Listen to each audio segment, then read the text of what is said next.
ನನ್ನ ಹೆಸರು ಡಾಕ್ಟರ್ ಚಾಂದಿನಿ ಕೃಷ್ಣಮೂರ್ತಿ ಅಂತ ನಮ್ಮ ಹೋಮಿಯೋಪತಿಯಿಂದ ಮಾತಾಡ್ತಾ ಇದ್ದೀನಿ. ಇವತ್ತು ನಾನು ಸಾಮಾನ್ಯವಾಗಿ ನೋಡ್ತಾ ಇರುವಂತಹ ಬ್ರೆಸ್ಟ್ ಫೈಬ್ರೋಡಿನಮ ಬಗ್ಗೆ ಮಾತಾಡೋಣ. ಏನಿದು ಬ್ರೆಸ್ಟ್ ಫೈಬ್ರೋಡಿನಮ ಅಂತ ಅಂದರೆ ಒಂದು ಯೂನಿಲ್ಯಾಟ್ರಲ್ ಅಂದರೆ ಒಂದು ಕಡೆ ಆಗಿರ್ಬೋದು ನೋವಿಲ್ದಿರೋಂತಹ ಗಡ್ಡೆ ಸ್ತನಗಳಲ್ಲಿ ನೋಡುವಂಥದ್ದನ್ನ ಬ್ರೆಸ್ಟ್ ಫೈಬ್ರೋಡಿನಮ ಅಂತ ಹೇಳ್ತೀವಿ. ನಾವು ಇದನ್ನು ಎಕ್ಸಾಮಿನೇಷನ್ ಮಾಡಿದಾಗ ಚೆಕ್ ಮಾಡಿದಾಗ ಒಂದು ರಬ್ಬರಿ ಕೈಂಡು ಸಾಫ್ಟಾಗಿ ಮೂವಬಲ್ ಅಂದರೆ ಒಂದು ಕಡೆಯಿಂದ ಒಂದು ಕಡೆ ನಾವು ಟಚ್ ಮಾಡಿ ನೋಡಿದಾಗ ಮೂವ್ ಆಗೋವಂಥದ್ದು. ಸೊ ಇದನ್ನು ನಾವು ಬ್ರೆಸ್ಟ್ ಮೌಸ್ ಅಂತಲೂ ರೆಫರ್ ಮಾಡ್ತೀವಿ. ಸೊ ಇಂಥವ್ರು ಯಾರಾದರೂ ಇದ್ದಾಗ ನಾವು ಕೆಲವೊಂದು ಇನ್ವೆಸ್ಟಿಗೇಷನ್ ಮಾಡಿಸಿ USG ಇಲ್ಲಾಂದರೆ ಮ್ಯಾಮೋಗ್ರಫಿ ಇಂಥ ಟೆಸ್ಟ್ಗಳು ಮಾಡಿಸಿ ಅದನ್ನು ಕನ್ಫರ್ಮ್ ಮಾಡ್ತಾರೆ. ಒಂದೊಂದು ಟೈಮಲ್ಲಿ ಅದು ಬಯೋಪ್ಸಿನೂ ಬೇಕಾಗಿರುತ್ತೆ, ಯಾಕಂದರೆ ಕ್ಯಾನ್ಸರಸ್ ಅಥವಾ ನಾನ್ ಕ್ಯಾನ್ಸರಸ್ ಅಂತ. ಈ most of the breast fibroadenoma 98% non cancerous ಇರ್ತವೆ.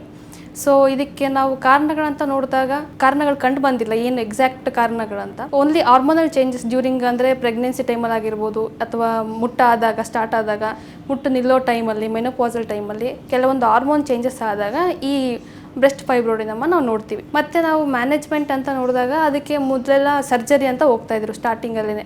ಸೊ ಅದನ್ನು ತೆಗ್ಸಾಕೋದು. ಇತ್ತೀಚೆಗೆ ಏನಕ್ಕೆ ಇದು ತುಂಬ ಟೆನ್ಷನ್ ಮಾಡ್ತಾಯಿದೆ ಈ ಲೇಡೀಸಲ್ಲಿ ಅಂತ ಅಂದರೆ, ಒಂದು ಫೈಬ್ರೋಡಿನಮ ಅದೇನು ಕ್ಯಾನ್ಸರಸ್ ಅಲ್ಲ, ಬಟ್ ಆದರೆ ಸ್ವಲ್ಪ ಸಮ್ಟೈಮ್ಸ್ ಅದು ಇನ್ಕ್ರೀಸ್ ಆಗ್ತಾ ಬರುತ್ತೆ ಸೈಜಲ್ಲಿ. ಸೊ ಆ ಶೇಪು ಚೇಂಜ್ ಆಗ್ತಾ ಬರುತ್ತೆ ಬ್ರೆಸ್ಟಲ್ಲಿ. ಸೊ ಇದನ್ನು ಒಂದು ಆ್ಯಂಗ್ಸೈಟಿ ಫ್ಯಾಕ್ಟರ್ ಆಗಿದೆ ವುಮೆನ್ಸಲ್ಲಿ. ಸೊ ಅದಕ್ಕೇನು ಮ್ಯಾನೇಜ್ಮೆಂಟ್ ಅಂತ ನೋಡಿದಾಗ ಸರ್ಜರಿ ಅಂತ ಹೇಳ್ತಿದ್ರು ಮುಂಚೆ, ಆದರೆ ಇವಾಗ ಸರ್ಜರಿ ಬೇಕಾಗಿಲ್ಲ. ಸೊ ನಮ್ಮಲ್ಲಿ ಇಮ್ಯುನೋಜೆನಿಕ್ ಮಯಾಸ್ಮೆಟಿಕ್ 6th ಜನರೇಷನ್ ಹೋಮಿಯೋಪತಿಕ್ ಮೆಡಿಸನಿಂದ ನಾವು ಅದನ್ನು ಟ್ರೀಟ್ಮೆಂಟ್ ಕೊಡ್ತಾ ಇದ್ದೀವಿ.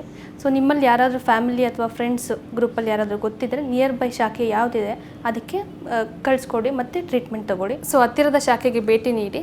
ನಮಸ್ತೆ. ನಮ್ಮ ಹೋಮಿಯೋಪತಿ ಆರೋಗ್ಯ ಸಂಜೀವಿನಿ.